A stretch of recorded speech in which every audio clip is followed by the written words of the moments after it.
na desturi kawaida inakuanga. Na mila zetu bado hatujaziwacha. Mrembo unamuona amerepiwa, mzazi anachukua ngamia ama mbuzi ama kondoo, badala wapeleke sheria. Anasema mimi ni mwanamke, ficha aibu yetu, usieneze injili huko.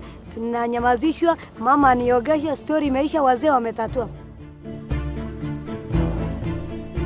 Na msichana hata ashughulikiwe kutibiwa, hawataki kujua kama amepata ugonjwa ama amepata matibabu, hawataki kujua hali yake. Anaambiwa mama, enda muoshe msichana yako na umalize. Na ni mzuri wewe kama unaona yule mtoto anadhulumiwa mahali, usiogope mtu yote.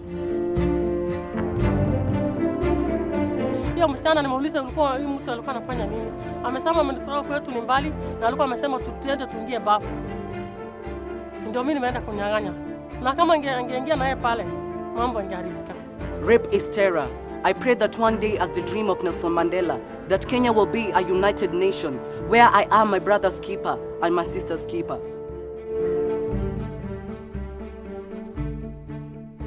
Kituo Cha Sheria has been and will continue to be a voice for the poor and marginalized in Kenya. For far too long, we have heard the voice of the survivors. And for far too long, we have agonized about what to do. Kituo Cha Sheria is taking a stand this 2015 and the years to come. And we say enough is enough. We will lend our voice. We will work with communities.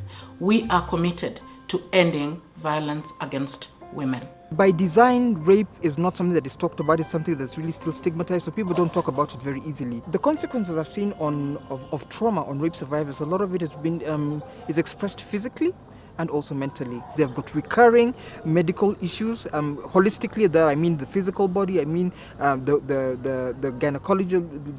gynecological issues to do with their reproductive system. They will have a physical pain in their bodies all the time, but they take medication and then the pain doesn't go away. That shows you that it's not a physical problem; it's a mental problem. So those are some of the ways in which trauma is expressed through the survivors.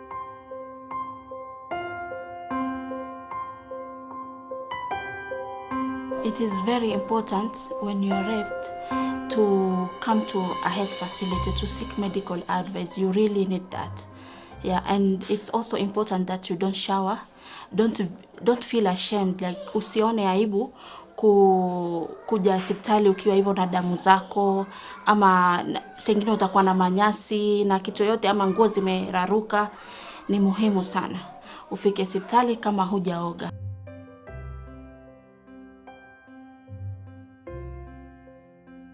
When collecting evidence, it's really important to take consent, because that evidence you've collected, it won't be considered at the court. I could collect the evidence very well. I'm trained in collecting the evidence, but the patient herself is a barrier to access to justice.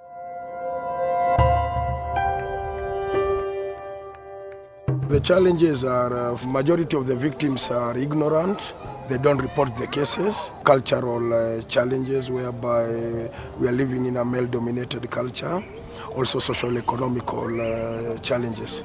Ukija kama umerepiwa ama umefanyiwa defilement ama sodomy, nachukua ni kuandika kwa kitabu ya polisi, kisha tunamchukua tunampeleka mpaka hospitali, kisha atibiwa, anajaziwa P3 form.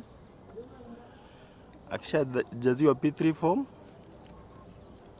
anarudishwa mpaka station, ndio mwenye kufanya hiyo kesi kufanya hiyo matendo anaenda anashikwa.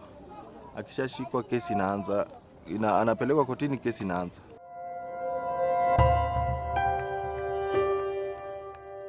It is important for victims of sexual violence to seek justice because, first of all, primarily, that is the only way the offender can get punished. Punishment usually serves many purposes, one of which is the deterrent purpose. When people get to hear that people who commit such offenses actually face the full force of the law, then it serves the deterrent purpose, and at least it will somewhat minimize the occurrence of such offenses. It's unfortunate that most sexual offenses happen within the family setup, and because you find the victim and the perpetrator are related, and more often when it happens in the family setup, you find the victim is a child, and the family decides to keep it under wraps. That is very wrong because for starters, the perpetrator does not face punishment as is required by law. Secondly, this perpetrator, what is to stop him from doing it in future? What measures are there to protect this child from future abuse? And if we keep these things under wrap, it is tantamount to encouraging these people, and it's like sending them a message that what you did is all right. You can actually condone it. That is not the message we want to send to such people out there in our society. Access to justice is really important to get that closure in your life. Like, this person did this to me, and this person is punished. And everybody has noticed that what that person did to me is wrong. I'm aware that rape and defilement are wrong, and they must stop. Mimi nachunga brother yangu na nachunga sister yangu. No excuses. Your story ya rape ishe. Nachukua msimamo kusupport survivors wa rape. Ni aje?